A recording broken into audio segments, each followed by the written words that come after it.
आंचल? Wrong number है जी, यहाँ कोई आंचल नहीं रहती। मैनू पता है तुम ही आंचल हो और मैं तुम्हारा पति राजीव बोल रहा हूँ, कांस्टेबल राजीव जोहल, तुम्हारी बेटी राशि जोहल का पापा। अब तुम्हें मुझसे क्या काम? इतने दिनों बाद क्यों फोन किया मुझे? और मेरा नंबर तुम्हें कहाँ से मिला राजीव? पुलिस को एक 29 साल की औरत का बिना सर का धड़ मिला, जिसकी शनाख्त की थी उसके माता पिता ने कि ये लाश उनकी बेटी आंचल की है, कांस्टेबल राजीव जोहल की अलग हुई पत्नी। अंतिम संस्कार के 8 महीने बाद इस मर्डर के आरोपी सस्पेंडेड कांस्टेबल राजीव जोहल ने अपनी मर चुकी पत्नी आंचल से संपर्क किया, पर आखिरकार ये कैसे हो पाया था?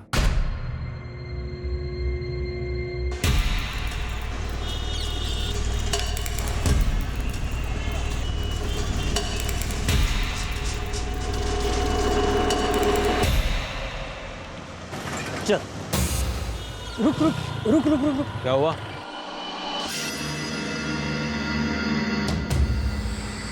वो अपने राजीव की पत्नी आंचल भाभी है ना?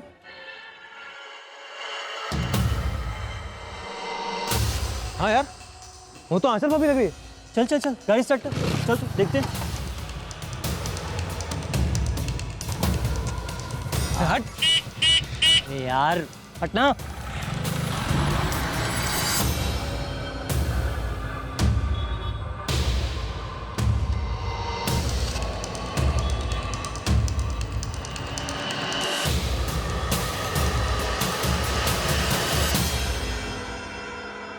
वो मैं आपको क्यों बताऊं? आप है कौन? वो साहब, वो मैं उसका नाम वाम नहीं जानती, बस चूड़ियों के रेट जानने आई थी वो। अक्सर आती है क्या यहाँ? जी नहीं, आज पहली बार ही देखा उसे। यार मैं दावे के साथ कह सकता हूँ वो आंचल भाभी ही थी। लेकिन वो दुकान वाली तो कहती है उसे जानती ही नहीं है और पहले भी कभी देखा नहीं है।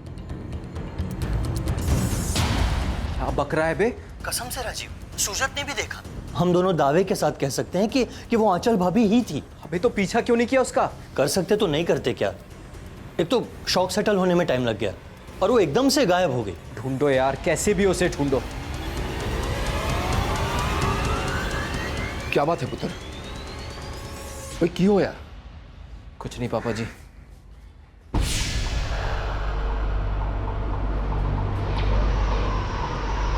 अरे कुछ बताएगा अभी, माजरा क्या है? किसका फोन था? बस इतना समझ लो पापा जी, मेरा सस्पेंशन बहुत जल्द खारिज होने वाला है।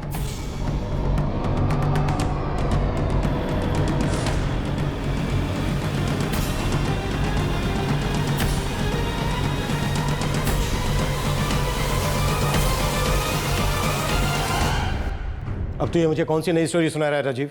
आंखों देखी है साहब, और वो भी मेरी नहीं, कांस्टेबल अजीत और कांस्टेबल सुजत ने अपनी आंखों से देखा उसे भटिंडे में। वो लोग वहाँ ट्रेनिंग के लिए गए हैं, उन्होंने उसे बाजार में देखा और मैंने तुरंत फ़ोन किया।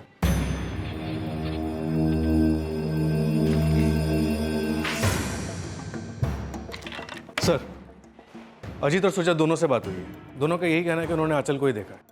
साहब मैंने आपसे उस वक्त ही कहा था जब मैंने वो लाश देखी थी, वो आंचल की नहीं थी।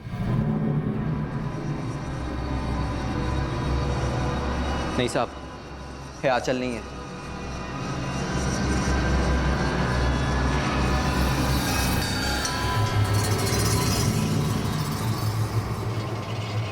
जिस औरत को कांस्टेबल अजीत और सुजित ने देखा भटिंडा में, अगर वो वाकई में आंचल है तो हमें उसे तुरंत कांटेक्ट करना चाहिए, क्योंकि कत्ल हुआ तो था और एक लाश का क्रियाक्रम भी हो चुका है आंचल समझ। अब हम इस बिना सर वाले केस का सर पैर सीधा करें, क्योंकि इस केस में मुझे एक जबरदस्त साजिश का साया नजर आ रहा है।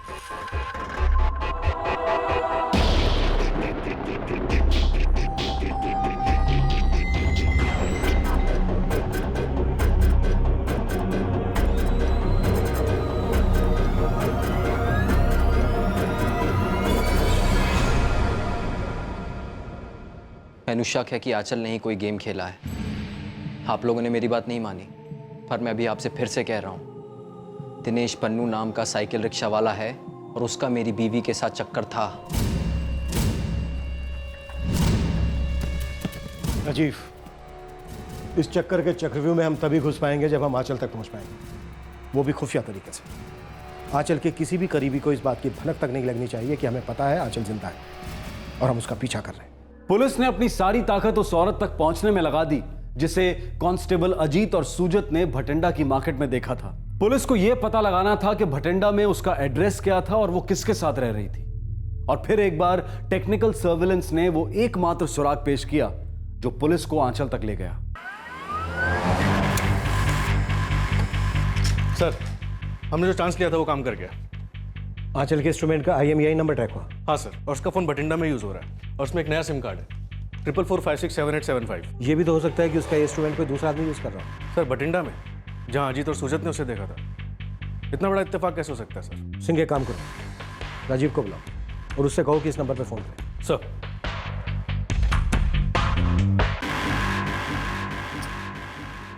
ज़रूर फ़ोन करूंगा साहब, और अगर उस तरफ आंचल हुई तो उसको आपके सामने पेश करना मेरी जिम्मेदारी। उम्मीद करता हूं कि तुम इस साजिश में शामिल नहीं। अगर मुझे बाद में पता चला कि तुम हमारे साथ कोई डबल गेम खेल रहे थे तो तुम अच्छी तरह से समझ सकते हो कि मैं तुम्हारी क्या हालत करूंगा। पूरे होश और ईमानदारी से कहते आया था कि वो लाश आंचल की नहीं है और मुझ पर लगाए गए सारे इल्ज़ाम गलत है। आपसे ज़्यादा तो मैं चाहता हूं कि ये केस क्लोज हो जाए और असलियत बाहर आए। अब तुम्हें मुझसे क्या काम? इतने दिनों बाद क्यों फोन किया मुझे? और मेरा नंबर तुम्हें कहां से मिला राजीव? पुलिस वाले की बेटी होकर भी भूल गए कि एक न एक दिन पकड़ी जाओगी। मैं सारी बुरी यादें भुला चुकी हूँ। लेकिन मैनू बुरा फंसा चुकी। जुर्म तुमने किया और मुकदमा मुझ पे चल रहा है। मैंने कोई जुर्म वुर्म नहीं किया है, समझे? मैं सिर्फ आजाद हुई हूँ तुम्हारे कैद से और सालों के बाद चैन की सांसें ले रही हूँ। किसके साथ हो रहा है चैन की सांसों का प्राणायाम? वही साइकिल रिक्शा वाला दिनेश पन्नू। देखो, मेरी जिंदगी से तुम्हारा कोई ताल्लुकात नहीं और ये मत भूलो कि मैंने तुम्हें छोड़ा है। मेरी बदनसीब बच्ची की माँ हो तुम, उसे भी छोड़ दिया? इतनी भारी भूख लगी है शक की? चुप करो। आज सिर्फ तुम्हारी वजह से मैं राशि से दूर हूँ। तो मेरी वजह से ही वापस आ जाओ उसके पास। तुम भी क्या याद करोगे? माफ किया तुझे। तू मुझे क्या माफ करेगा घटिया आदमी? इस जन्म में तो मैं तेरे पास आने से रही। तुम आओ या ना आओ, मैं आ रहा हूँ, और अकेला नहीं, मेरे साथ मेरा पूरा पुलिस डिपार्टमेंट होगा। तुम्हें जो करना है कर लो, मैं किसी से नहीं डरती। डरती नहीं तो भाग क्यों रही हो? लौटाओ आंचल, तुम्हारे पीछे कोई नहीं है, सिर्फ तुम्हारी बेटी है राशि, जो रोज रो रो कर सोती है तुम्हारी याद में। कहती है एक दिन मेरी माँ जरूर लौट आएगी। मैं उसे अकेला नहीं संभाल सकता आंचल। तुम्हें आज़ादी चाहिए, मैं तलाक दे दूंगा, लेकिन उसे अपने साथ रख लो, वो तुम्हारे बिना जिंदा नहीं रह पाएगी।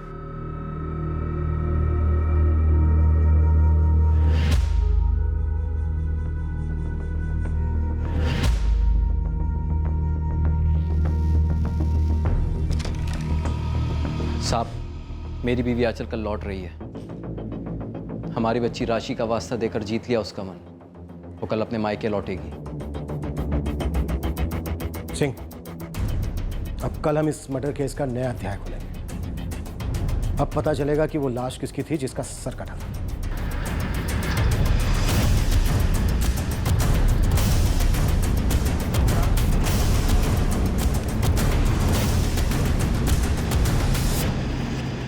जिसकी लाश की शिनाख्त की गई थी, जिसका अंतिम संस्कार किया गया था, वही आंचल अब लौट आई थी।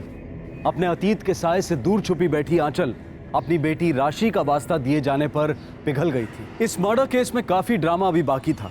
वो औरत कौन थी जिसे चूहे मारने का जहर देकर मारा गया था और फिर सर काटकर धड़ छोड़ दिया गया था पुलिस के लिए? कौन था इस कत्ल के पीछे? क्या राज था इस ब्लाइंड केस का?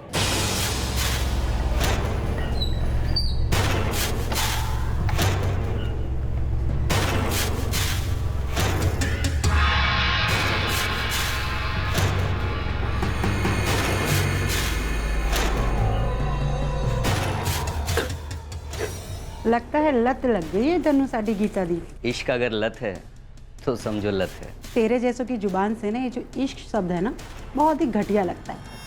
चल जा, वसूल ले अपने 2000 का इश्क। Thank you.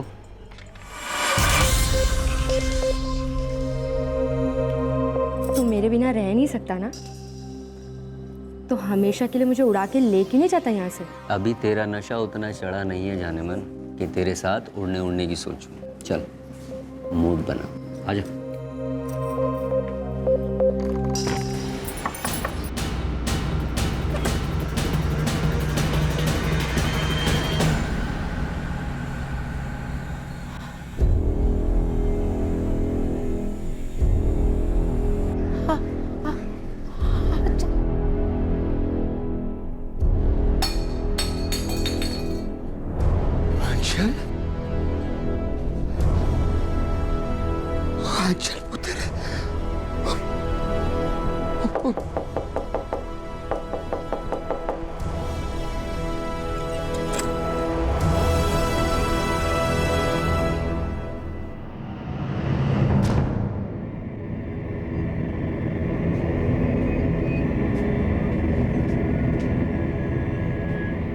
सोडी, तुम्हें और तुम्हारी पत्नी को काफी शौक लगा होगा ना आंचल को जिंदा देखकर।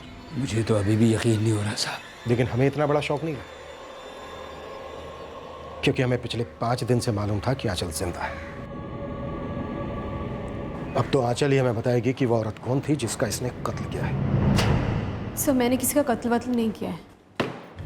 तुमने किया है आंचल। तुमने अपनी मौत का नाटक करने के लिए एक औरत को जहर देकर मार डाला, फिर उसको अपने कपड़े पहनाए और उसका सर धड़ से अलग कर दिया। ये सच नहीं है, मैंने किसी को नहीं मारा। तुमने जीते जी अपने माँ बाप और अपनी बेटी को मार डाला है दुख से, और कह रही हो कि तुमने किसी को नहीं मारा।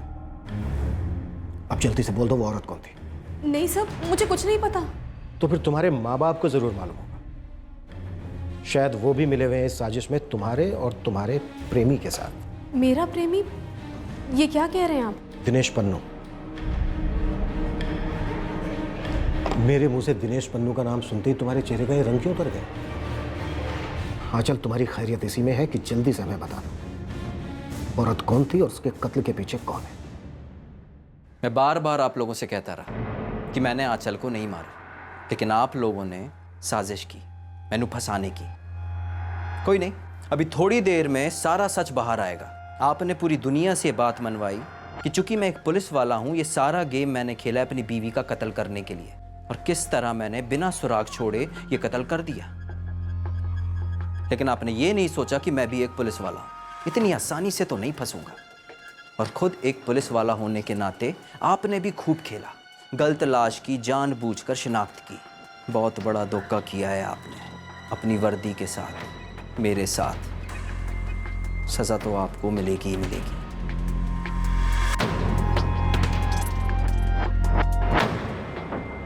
ये राजीव क्या कह रहा था जी? झूठा है। लेकिन आप तो सच्चे हो ना?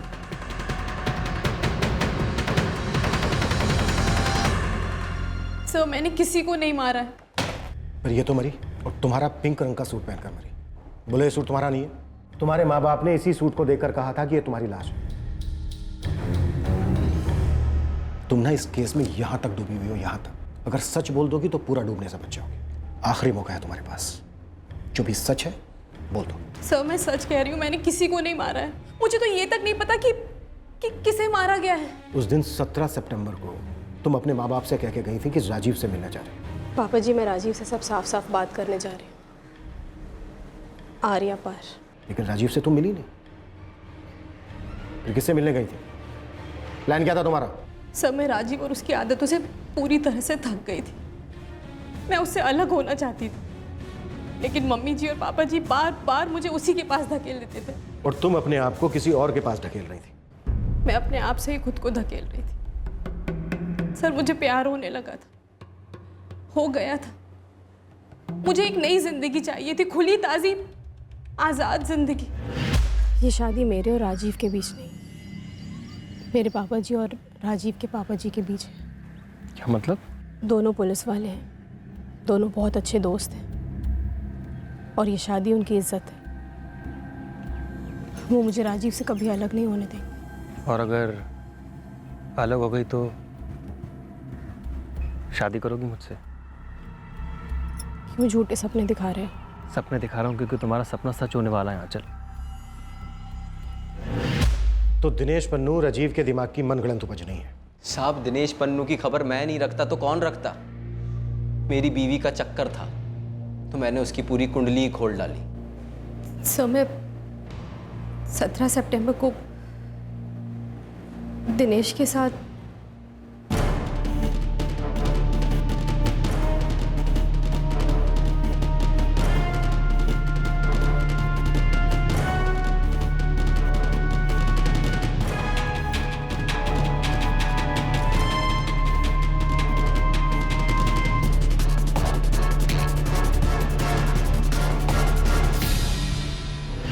अपने घर वालों से झूठ बोला, अपनी बच्ची से झूठ बोला। सर और कोई चारा नहीं था मेरे पास। तुम्हारी चोरी पकड़ी गई है आंचल, बेहतर है कबूल कर लो। सर मैं बस उस घर से निकल गई थी, मुझे और कुछ नहीं पता। आंचल, ये केस तुम्हारे कत्ल का केस है, पर तुम तो जिंदा हो। ये केस इस सच पर खड़ा है कि वो जो लाश मिली, जिसकी शिनाख्त हुई, जिसका क्रियाकर्म हुआ, ये समझकर कि वो तुम हो, पर तुम तो इस वक्त जिंदा हो। इसका एक ही मतलब निकलता है आंचल, कि किसी ने तुम्हारी मौत का नाटक रचा। देखिए, मुझे किसी नाटक वाटक के बारे में कुछ नहीं मालूम। तुम्हारे मालूम या ना मालूम होने से कोर्ट को कोई फर्क नहीं पड़ने वाला है आंचल। तुम पूरी तरह से फंस चुकी हो और यहां से निकलने का एक ही रास्ता है। जो भी सच है बोल दो, सिर्फ सच। एक बात साफ थी कि आंचल की मौत की साजिश रची गई थी, लेकिन वो औरत कौन थी जिसकी बिना सर की लाश को आंचल करार दिया गया था? एक नई जिंदगी की शुरुआत, एक दर्दनाक रिश्ते से छुटकारा।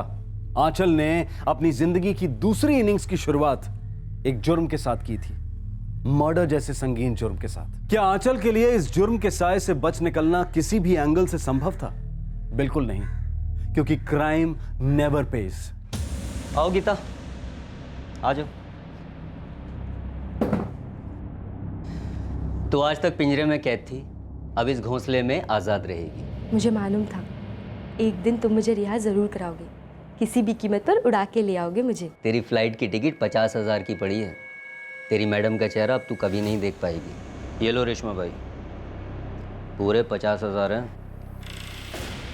चाहत को इश्क समझने की गलती मत करो केवल साहब। और इस कसाई खाने को कोटा समझने की गलती मत करो रेशमा भाई। हर रात 4-4 लोगों से कटती थी यहाँ, अब बकरी सिर्फ तुम्हारे हाथों कटेगी, क्या फर्क पड़ता है? तो ले जाऊं? हाँ हाँ, ले जाओ।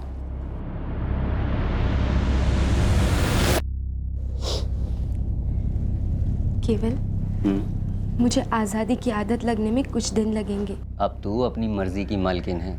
मैं ये सपना देखने से भी कतराती थी, पर तुमने इसे सच कर दिया। मैं तुम्हें जिंदगी भर बहुत प्यार करूंगी, तुम्हें पूरी जिंदगी मिलेगी मेरी।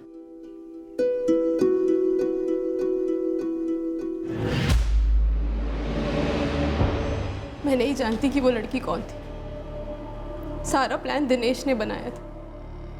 उसने बस इतना ही कहा था कि वो सब ठीक कर देगा। पता नहीं रात तक जब घर नहीं पहुंचूंगी तो मम्मी जी और पापा जी का क्या हाल होगा। पापा जी तो मिसिंग कंप्लेंट करवाने ही पहुंच जाएंगे। तो करने दो ना मिसिंग कंप्लेंट। तुम उन्हें मिलोगी, लेकिन जिंदा नहीं। ये क्या कह रहे हो दिनेश? देखो, मेरे पास एक प्लान है। चित भी तुम्हारी, पट भी तुम्हारी। सारी दुनिया समझेगी कि तुम मर चुकी हो, लेकिन असल में तुम एक नई जिंदगी की शुरुआत करोगी, और वो कमीना राजीव सड़ेगा बाकी जिंदगी। आंचल, तुम्हारे आधा सच बताने से तुम्हें आधी रिहाई नहीं मिल जाएगी। तुम अच्छी तरह से जानती थी कि तुम्हें मरा हुआ दिखाने के लिए किसी को सच में मार डाला जाए। तुम्हारी नई जिंदगी की नींव किसी मासूम की कब्र पर होगी। मुझे सचमुच कुछ नहीं मालूम था सर। मैं तो बस दिनेश के साथ गई थी। हम भटिंडा पहुंचे और वहां पहुंचकर उसने अपने किसी दोस्त को फोन किया। सुन, आज रात को 8 बजे मिलते हैं, हाई वाले ढाबे पे। ठीक है। ठीक है। हाँ चल, तू कपड़े बदल ले और ये वाला सूट मुझे पैक करके दे दे। बस सर, मुझे इतना ही मालूम है कि दिनेश ने मेरा सूट किसी और को दिया था। किसको दिया था? मैं नहीं जानती। मुझे सिर्फ इतना पता है कि ये सब कुछ सिर्फ मेरी मौत साबित करने के लिए किया गया था। अब इसके लिए दिनेश ने क्या किया, किसी को मारा या नहीं, मुझे नहीं पता।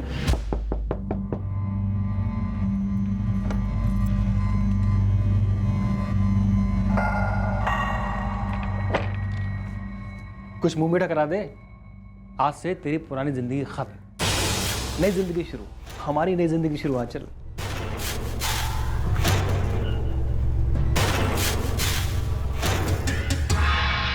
क्या बात, खुश नहीं हो?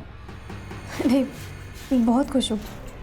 तुम हाथ मुंह धो लो, मैं खाना लगाती हूँ।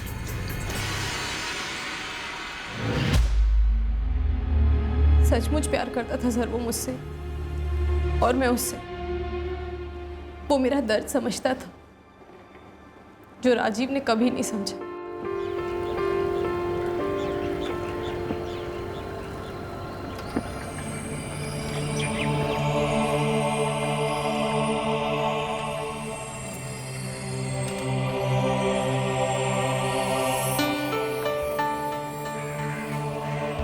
आप रो क्यों रही हैं? मैं कहाँ रो रही हूँ? रो तो रही हैं आप अंदर से। पहले भी बैठी हैं आप रिक्शे पे 2 बार, तब भी रो रही थी।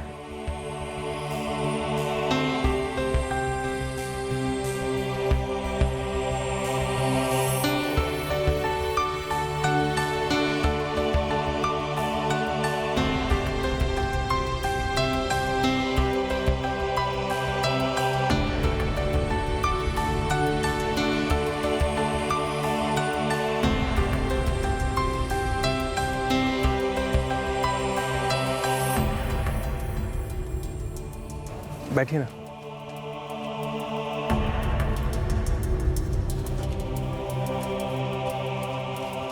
अगर आप चाहें तो मैं आपको रोज लेने आ सकता हूँ और वापस छोड़ भी दूंगा।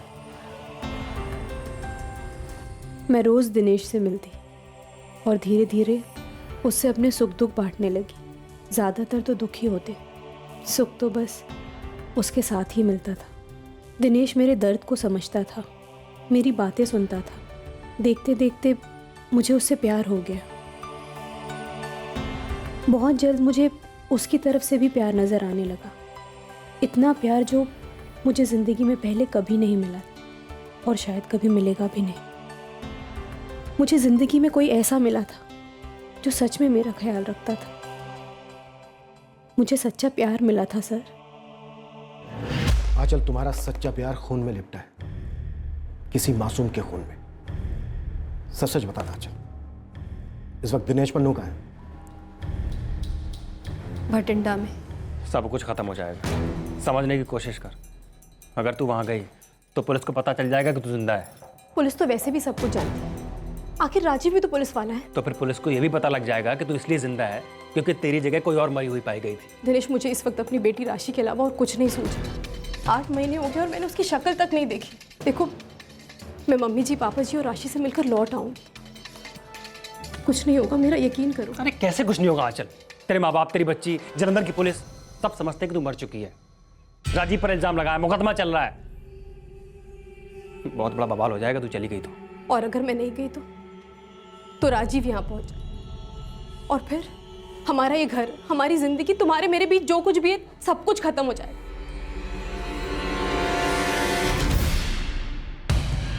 आंचल, अगर तुम चाहती हो कि मैं तुम पर यकीन करूं तो तुम्हें बिना सवाल के वही करना होगा जो मैं तुमसे कहूं। क्या करना होगा सर? दिनेश पन्नू को फोन लगाओ और उससे कहो कि वही हुआ जो तुम दोनों ने सोचा था।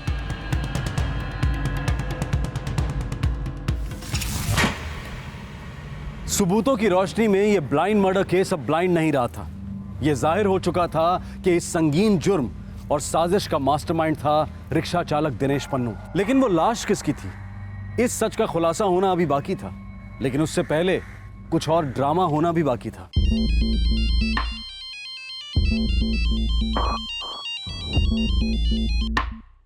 हेलो दिनेश, तुम अब यहाँ वापस लौट आओ, हम यहीं रह सकते हैं। पागल हो गई है क्या?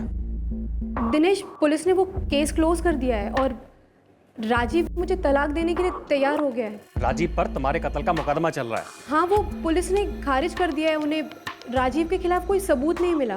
मैं सच कह रही हूँ, यहाँ किसी को हम में कोई दिलचस्पी नहीं। हम यहीं अपना घर बना लेंगे। मम्मी जी, पापा जी, राशि सब साथ होंगे तो सब सही होगा ना। तुम बस पहली बस लेकर यहाँ सीधे आ जाओ।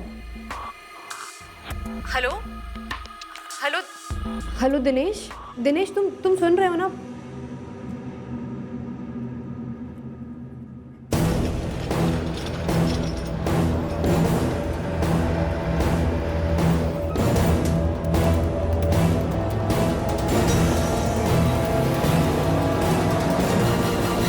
सर, दिनेश भटिंडा से रवाना हो चुका है।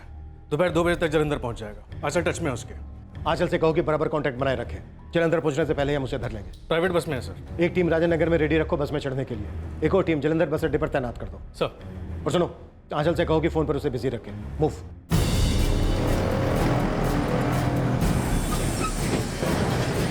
हाँ चल, बस थोड़ी देर में पहुंच रहा हूँ। दिनेश, मैं तुम्हें जलंधर बस स्टैंड लेने आ रही हूँ। किस बस से आ रहे हो तुम? Rinki tours and travels. Dinesh का फोटो तो होगा ना तेरे मोबाइल में?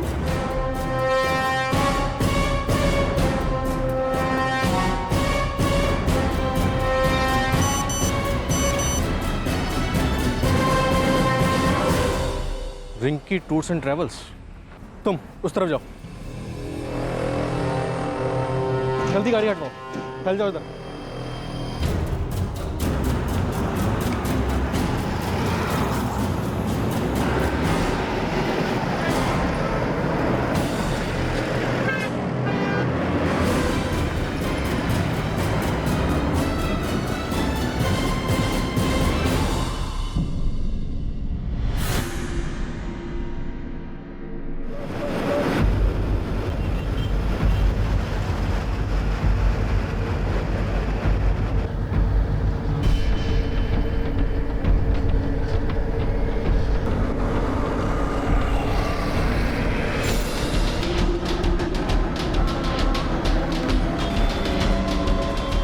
बस आ रही, सब लोग अलर्ट, सब लोग अलर्ट।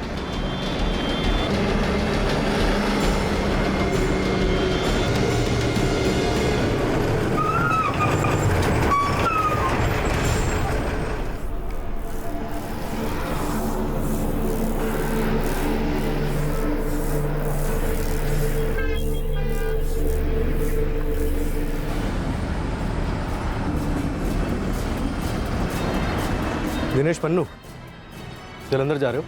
आप कौन? आंचल ने भेजा तुम्हें लेने, तो खुद नहीं आ सकती ना? आंचल कहाँ है? लॉकअप में, हमारे लॉकअप।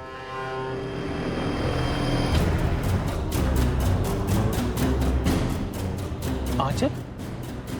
आंचल ने मदद की आप लोगों की मुझे पकड़वाने में? तुम्हारी करतूतों ने तुमको पकड़वाया दिनेश पन्नू।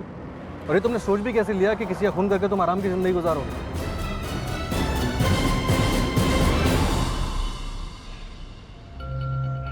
सुनो आंचल, मैं तुम्हारा इंतजार करूंगा। तुम अपने घर जाओ, सबसे मिलो और वहाँ रहो अगर चाहो तो 2-4 दिन, लेकिन उसके बाद राशि को लेकर यहाँ चले आना। मैं उसकी जिम्मेदारी लूँगा, एक बाप की तरह।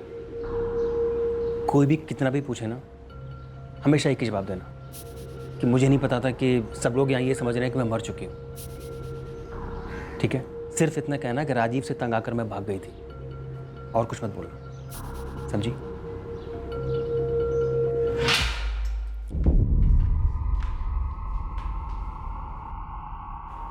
क्या बताया तूने सब लोगों को? हाँ? बोलना, क्या बताया? तेरा खेल अब खत्म हो चुका है दिनेश पन्नू, क्योंकि तेरी टीम में फूट पड़ गई है। पर साहब ये तो बताइए, इसने क्या बताया मेरे बारे में? इसने हमसे बताया कि जिस दिन ये तेरे साथ भागी थी उसी दिन तूने इसका पिंक कलर का सूट पैक करवाया और अपने किसी दोस्त के हवाले कर दिया, जो बाद में हमें एक बिना सर की लाश के शरीर पर से मिला। इसने हमसे यह भी बताया कि तूने एक औरत का कत्ल किया, पर यह नहीं जानती वो औरत कौन थी। पर साहब इसे पता था किसे मारा गया? बोला चल, पता था कि नहीं पता था? बोलना। नहीं सर, ये झूठ बोल रहा है। साहब ये झूठ बोल रही है। तुम दोनों झूठ बोल रहे हो, क्योंकि तुम दोनों का प्यार ही झूठा है। लेकिन कोई गल नहीं, मैंने सच निकलवाना बहुत अच्छे से आता है। अब तुम दोनों मिलकर यह तय कर लो कि बिना दर्द सहे सच बोल लोगे या फिर दर्द में पिल पिलाते हुए सच बोलोगे। साहब न सिर्फ ये कत्ल के बारे में जानती है, बल्कि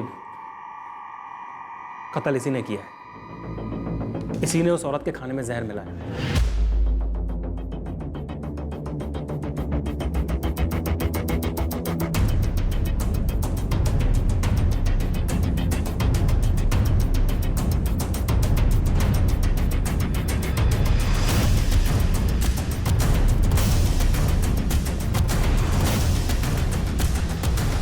सब कुछ जानती है साहब ये, पर मुझे अकेले कोई फंसा रही है। ये गलत है, मैं कुछ नहीं जानती। तुम दोनों की तू मैं सुनने के लिए ना तो मेरे पास टाइम है और ना ही कोई दिलचस्पी। अब जल्दी से तुम दोनों मुझे ये बताओ कि वो औरत कौन थी जिसका तुम दोनों ने कत्ल किया और उसके बाद उसका गला काटकर अलग कर दिया।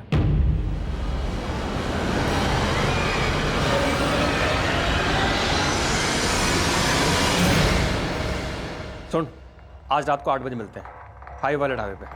ठीक है। ठीक है। हाँ चल, तू कपड़े बदल ले और ये वाला सूट मुझे पैक करके दे दे। लेकिन है कौन वो औरत जो मेरे लिए अपनी जान देगी? तुम्हारा ये दोस्त कौन? वो औरत कौन थी दिनेश? किस्मत बड़ी बकवास चीज़ होती है यार दिनेश। एक तरफ तू है जो अपने प्यार से मिलने के लिए तरस रहा है, और एक तरफ मैं हूँ जो अपनी औरत से पीछे छुड़ाना चाह रहा है। तारीख बताओगे? कौन सी तारीख पक्की की है हमारी शादी के लिए? क्यों, सिनेमा की टिकट खरीद रहा हूँ क्या, जो कोई भी डेट चुनी और काट डाला? अरे शादी एक पेचीदा चीज होती है और लाइफ में एक ही बार करता है आदमी। और सुहागरात जो तुम रोज मनाते हो मेरे साथ, कभी सुबह कभी रात में, वो पेचीदा चीज नहीं है। तेरे लिए क्या नया है, तुझे तो आदत है ना। सही कहा तुमने, लेकिन मुझे इश्क करने की आदत नहीं है। कोटे पर जो लोग आते थे वो लोग पैसा देते थे, अपना काम करते थे और चले जाते थे। कोई मेरा दिल नहीं दुखाता था जैसे तुम दुखा रहे हो। कोई मुझे जलील नहीं करता था जैसे तुम जलील कर रहे हो। अरे मैं कोई जलील वलील नहीं कर रहा हूँ तुम्हें, मैं तो सिर्फ इतना कह रहा हूँ कि पापा जी के सामने तुम्हें कैसे लेके जाऊँ। क्या बोलूंगा मैं उनसे कि पापा जी ये गीता है, मैं इससे शादी करना चाहता हूँ। और हाँ पापा जी, एक बात तो मैं बताना भूल ही गया आपको, ये जो गीता है ना ये धंधे वाली रह चुकी है। ये बोलूँ मैं अपने माँ बाप को? तो कोठे से बाहर निकालकर मुझे यहाँ लेकर ही क्यों आए? अच्छा, आज बड़ी याद आ रही है तुझे अपने कोठे की? हाँ सुन, अगर आज के बाद तूने शादी वादी की बात की ना तो उठाकर उसी कोठे पर फेंक दूंगा, समझ गई? हट। कोठे की मैडम सही कहती थी दिनेश, चाहत और इश्क में बड़ा फर्क होता है। एक दिन मेरा दिल भर जाएगा। पहले हफ्ते में 2 बार जाता था, तब तक ठीक था।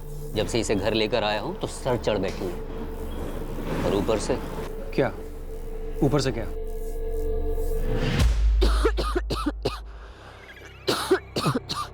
वही जिसका डर था। क्या बात है डॉक्टर, क्या हुआ? गीता, तुम HIV पॉजिटिव हो।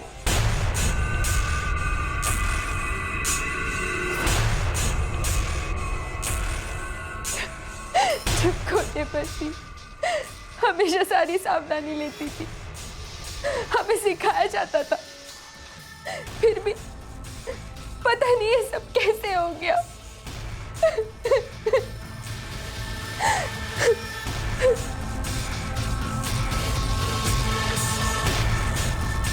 केवल तुम्हारी HIV टेस्ट की रिपोर्ट नेगेटिव है। समझ में नहीं आता कि मैं खुशी मनाऊं कि मुझे बीमारी नहीं हुई है, या मैं शोक मनाऊं कि गीता दिन ब दिन मुझ पे बोझ बनती चली जा रही है। अरे इतने खर्चे, ऊपर से रोना धोना। देख केवल, मैं आंचल के बगैर नहीं रह सकता और तू गीता के साथ नहीं रह सकता, तो हम एक तीर से 2 निशाने मार सकते हैं। कुछ समझ में नहीं आ रहा दिनेश, क्या कहना चाह रहा है? गीता के आगे पीछे कोई नहीं था। अगर वो गायब हो जाती तो न कोई उसे पूछने वाला था और न ही ढूंढने वाला। तो वो लाश जो हमें मिली, जिसके शरीर पर आंचल के कपड़े थे, वो गीता की थी।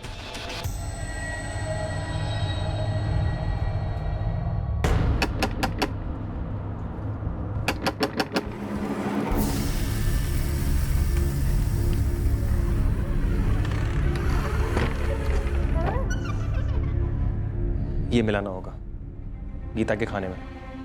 आज रात को जब हम ढाबे पे मिलेंगे, कर लोगी ना?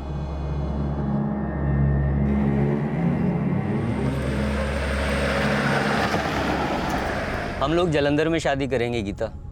मेरा दोस्त और उसकी बीवी हमारे साथ होंगे। कौन सा दोस्त? मैं कभी मिली हूँ उससे? नहीं, अभी मिलोगी ढाबे पर। हम लोग एक साथ खाना खाएंगे, फिर शादी करेंगे। मैं सिर्फ हम दोनों को खुश देखना चाहती हूँ। मैं भी आज बहुत खुश हूँ गीता।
हेलो, सत श्री अकाल पापा जी। जी गीता, पापा जी का फ़ोन है, तुमसे बात करना चाहते हैं। मुझसे बात करना चाहते हैं? हाँ, अकेले में बात करते हैं। दिनेश आया। भाभी जी। हाँ पापा जी। जी जी हाँ, 1 मिनट करा रहा हूँ।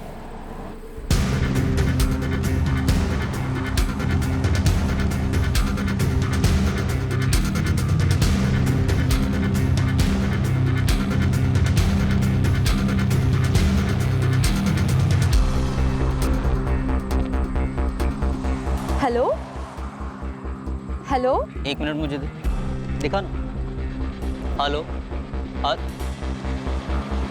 लगता है कट गया। पापा जी के फ़ोन में कुछ प्रॉब्लम होगा। तो खाना खा लेते हैं, बाद में बात कर लेंगे, है ना?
तो तुम दोनों को क्या लगा? कितना बड़ा जुर्म करने के बाद तुम दोनों की जिंदगी बड़े हंसते खेलते गुजरेगी? अचल, तुम एक 6 साल की बच्ची की मां हो। तुमने एक बार भी नहीं सोचा कि तुम जेल में जाओगी तो उस बच्ची का क्या होगा? मैं जेल में ही तो थी सर, और राजीव के साथ रहना उम्र कैद से कम नहीं था। फर्क है आंचल, बहुत बड़ा फर्क है। तुम उस जेल से निकलने के लिए हमारे पास आ सकती थी, कानून की मदद ले सकती थी, राजीव से अलग हो सकती थी, अपनी जिंदगी नए सिरे से शुरू कर सकती थी।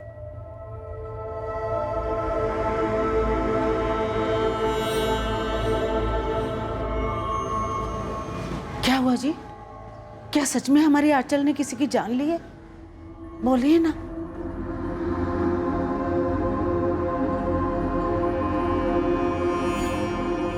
पापा, मम्मी कब आएगी? वो अब कभी नहीं आएगी। क्यों? क्योंकि मुझे नहीं पता बेटा।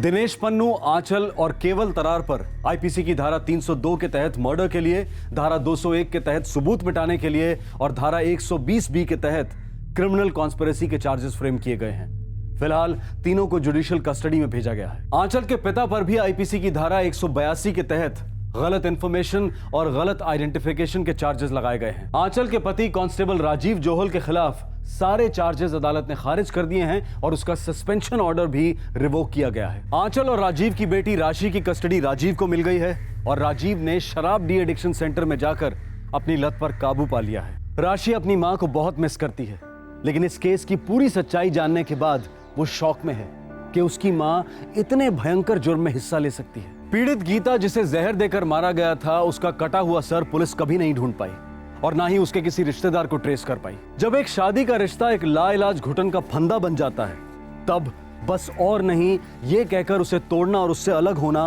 बेहद मुश्किल होता है। लेकिन इस तरह के क्राइम्स ऑफ पैशन हमें बार बार यही सीख देते हैं कि चाहे शादी ब्याह हो या फिर कोई प्रेम का रिश्ता, ये ऐसा कोई बोझ नहीं है जिसे हम जिंदगी भर अपने गले में लटका कर घूमें। रिश्ता तोड़ना कानून तोड़ने से बेहतर है।